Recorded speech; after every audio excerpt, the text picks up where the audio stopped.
Olá, tudo bem? Vamos dar início a mais uma aula com conteúdos gramaticais desta vez, tá? Nós vimos até agora o gênero reportagem, com trabalho de interpretação de texto, e agora nós vamos observar alguns conteúdos gramaticais do bimestre, ok? Dessa primeira parte do bimestre. Então, nós temos aqui o predicado verbo nominal, tá? Em continuidade do predicado nominal, predicado verbal que nós já vimos no primeiro bimestre. Temos aí a derivação imprópria, que é um processo de formação de palavras, regência verbal e crase, ok?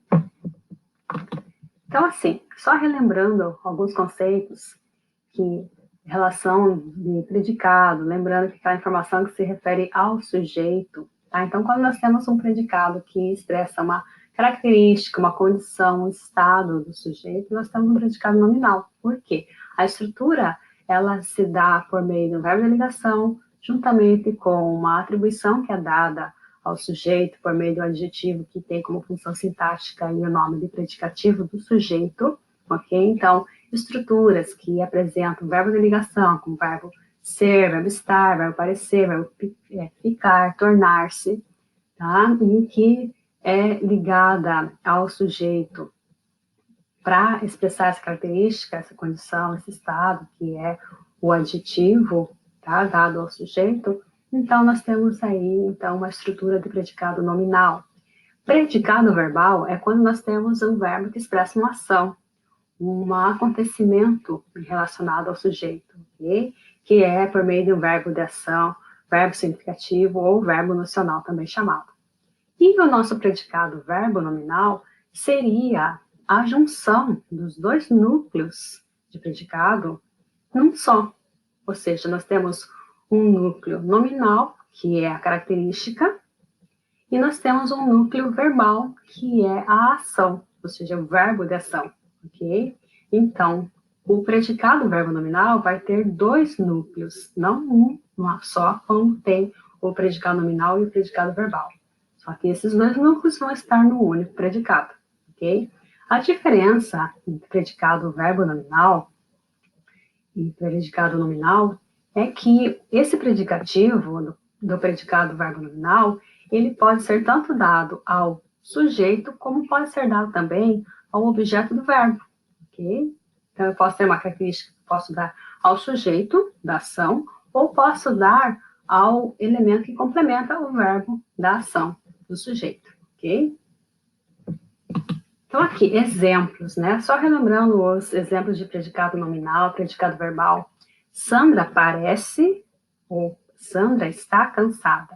Nós temos o predicado nominal, porque nós temos aqui o atributo cansada, que está sendo dada a Sandra, que é o meu sujeito, e o verbo de ligação, que une a característica ao sujeito, verbo parece, verbo parecer, ou verbo estar, ok? O predicado verbal é esse predicado que expressa ação, dado essa ação que é realizada pelo sujeito, ok?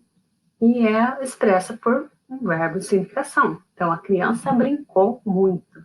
Eu tenho aqui essa ação de brincar, que é relacionada à criança. Então, predicado verbal é quando o núcleo do predicado é aqui um núcleo verbal, ok? Já o meu predicado verbo nominal, eu tenho os dois núcleos. Eu tenho o meu núcleo verbal, que é o verbo significação, e eu tenho o meu núcleo nominal, que é a característica, tá? Então, nesse primeiro caso aqui, Maria voltou cansada, eu tenho a atribuição que é dada ao sujeito Maria, ok? Então, é um predicativo do sujeito, e eu tenho o meu verbo de ação, ok? Aqui é o seguinte, professora, mas se o predicado verbo nominal, praticamente, ele é a junção dos dois predicados em um só, por que o verbo de ligação não aparece, tá? Aqui, o verbo de ligação, ele fica subentendido, ok? Ele não vai aparecer, ele não pode aparecer dentro do meu predicado verbo nominal. Aqui é como Maria voltou e estava cansada, ok? Então, o verbo estar aqui, que é um verbo de ligação, ele não vai aparecer, tá? Ele fica subentendido aqui entre o verbo de ação e o predicativo, ok? Então, aqui Maria voltou e estava cansada, é a mesma que dizer Maria voltou cansada, ok? Então, ele praticamente aí oculta o verbo de ligação. João achou a prova complicada. Aqui, o meu verbo de significação é o verbo achou, tá? Que expressa uma ação realizada por João, que é o meu sujeito.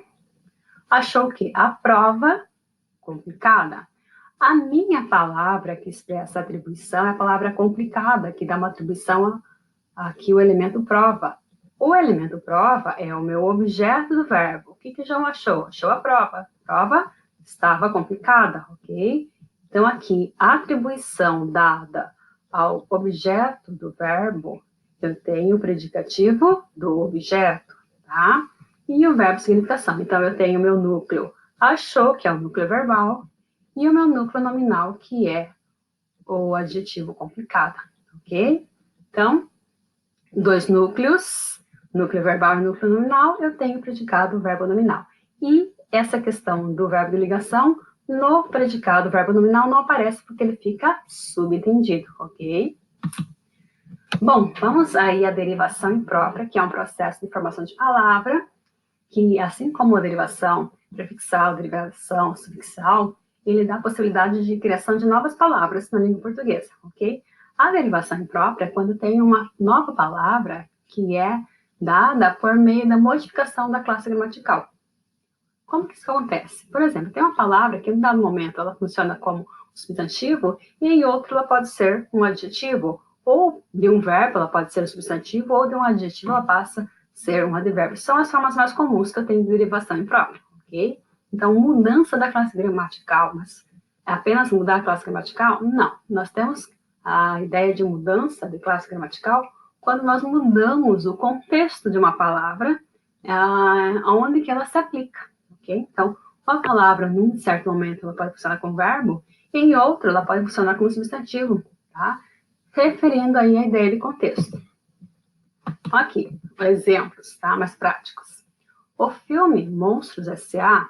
fez muito sucesso.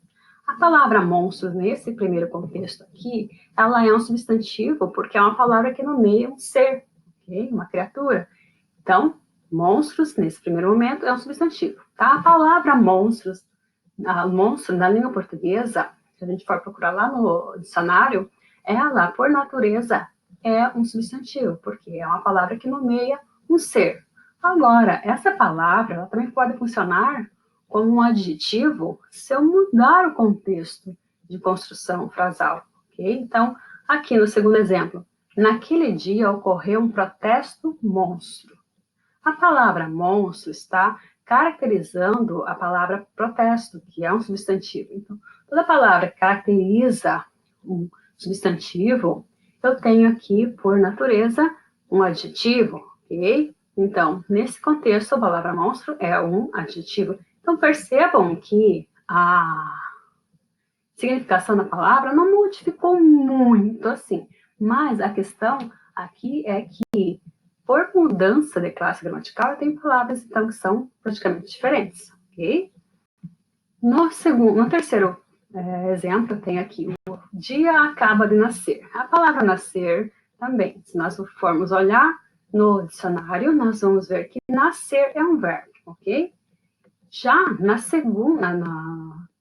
quarta forma aqui, exemplo, a palavra nascer, que é um verbo, ela está colocada após um artigo, tá? Um artigo definido, o artigo o. Toda vez que eu uso um artigo na frente de uma palavra, independente da palavra que seja um adjetivo, seja um substantivo, seja um verbo, eu acabo substantivando a palavra, que é o processo de substantivação de uma palavra, tá? Acréscimo de artigo. Então, eu colocando o artigo, eu acabo substantivando. Então, ela passa a ser o substantivo. Então, de verbo, ela é substantivo. Ok? Então, perceba essa diferença de mudança de classe gramatical. Eu tenho essa questão de derivação imprópria. Ok? O próximo exemplo, aquele prédio é alto demais. A palavra alto, por classificação gramatical, ela é um adjetivo, ok? Porque ela é uma palavra que expressa uma característica. Mas, se nós passarmos a ideia de caracterização de um ser, ok? E passar essa caracterização para uma circunstância, nós mudamos a classe gramatical também, que é de classificar um ser, que é o adjetivo, e classificar uma circunstância, então eu tenho aí um advérbio, ok? Então, não fale alto, ou seja, não fale de modo alto, que expressa uma circunstância aqui, tá? De ação, uma circunstância de modo, em relação à ação de falar, eu tenho, então, um advérbio, ok?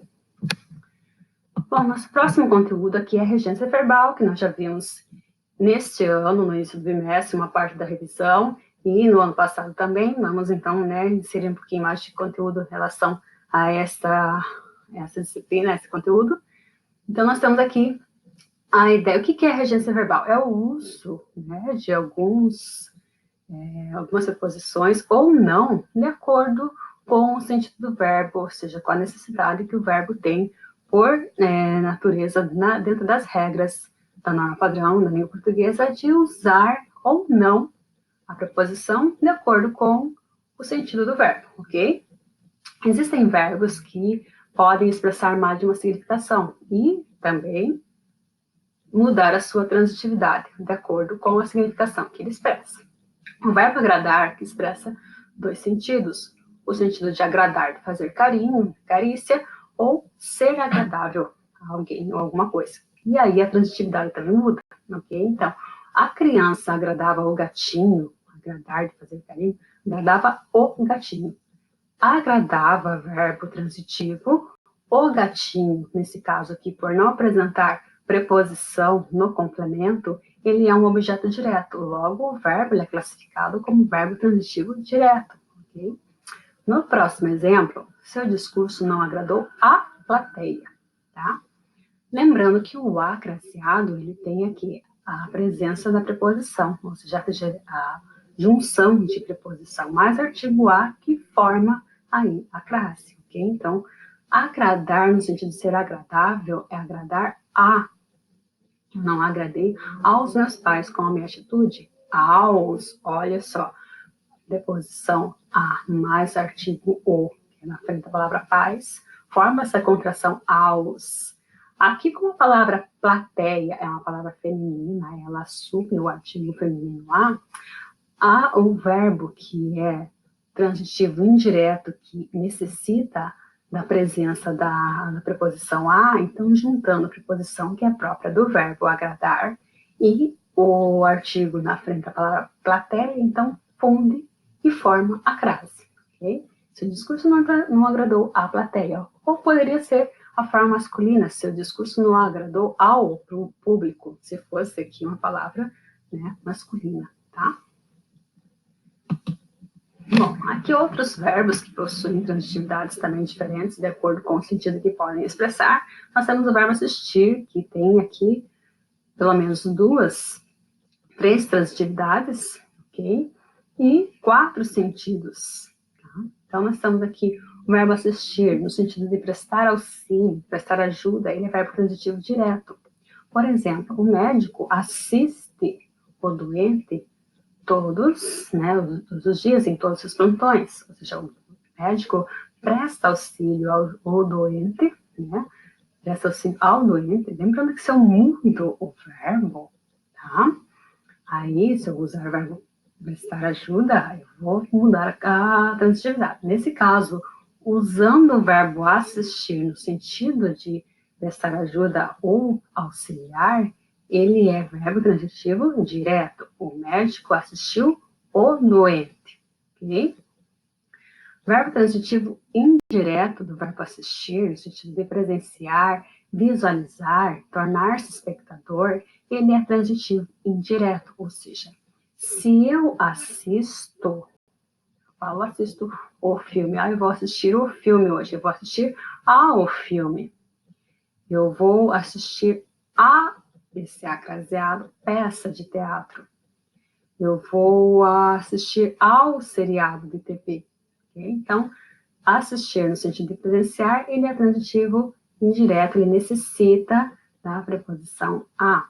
Verbo transitivo indireto do verbo assistir também pode aqui acontecer no sentido de pertencer ou caber. Por exemplo, o colega não assiste ao direito de opinar na minha vez. Tá? Então, ele não pertence a ele o direito de opinar na minha vez. Então, verbo aqui assistir no sentido de pertencer a ou caber a, ele é transitivo direto. E o verbo assistir no sentido de residir ou morar, ele é intransitivo. Por exemplo, eu assisto em Paranaguá. Por que em Paranaguá aí não é complemento? Porque a gente sabe que ele é uma circunstância de lugar, então ele não vai expressar complementação verbal. Então, logo, o verbo assistir no sentido de morar, ele é intransitivo, ele não necessita de complementação. Ok? Então, aqui alguns exemplos que eu coloquei para vocês, tá? Assistimos ao espetáculo musical. Este direito não assiste ao povo brasileiro, ou seja, não cabe, não pertence ao povo brasileiro. Até o ano passado, eu assistia em Porto Alegre, ou seja, eu residia em Porto Alegre. Bom, a crase, que é essa fusão de preposição mais artigo feminino a, que acontece sempre na frente de palavras femininas, cujo verbo necessita de uma preposição, que é a preposição a, ou também pode acontecer muitas vezes a troca da preposição para, ok? E pode acontecer também na frente de expressões nominais, tá? Que exigem a necessidade da preposição a. Então, quando ocorre a crase? Antes de palavras femininas, como substantivos, tá? Adjetivos, e verbos. Lembrando que o verbo ele não tem gênero, tá? O verbo ele não tem esse gênero de feminino e masculino. A questão de ir na frente, acompanhado de verbos, logo após o verbo, é porque existem verbos, assim, como o verbo agradar, o verbo assistir, o verbo obedecer, perdoar, alguns verbos que exigem a necessidade da preposição a, certo? E se a palavra na sequência for uma palavra feminina, ou seja, que assume o artigo a, logo então, fusão de preposição mais artigo a, nós temos a crase, ok? Também variantes de expressões adverbiais, expressões prepositivas e ou conjuntivas, e na frente, e na indicação de horas. Okay? Então, exemplos aqui, o povo estava atento à eleição. O fato de estar atento, quem está atento a alguma coisa. Nesse caso, a palavra eleição é uma palavra feminina, então assume o artigo, então atento a e a palavra a eleição forma a crase, obedeça às regras. Quem obedece a. Como a palavra regra é uma palavra feminina, então temos a crase. Eu me referia àquele homem. Nesse caso aqui, a palavra, o pronome demonstrativo aquele, aquela, quando ele está relacionado a algum verbo que exige a preposição a, então nós temos a preposição que é própria do verbo. E a palavra aquele, que tem aqui, ali praticamente embutido a presença do artigo a, então nós temos também aí a fusão da crase dentro do pronome demonstrativo aquele, aquela, aquilo, ok? À noite, à toa, às avessas, à vista, à proporção que são aqui expressões adverbiais, ok? Ou também conjuntivas. E nós temos aqui a indicação de hora, às 10 horas, às 5 horas, às 10h30, ok? Bom, então esses são os conteúdos que nós tivemos, tá? Estudem, fiquem atentos às indicações de atividades na plataforma e realizem as atividades dentro do prazo, por favor. Beijo e abraço a todos.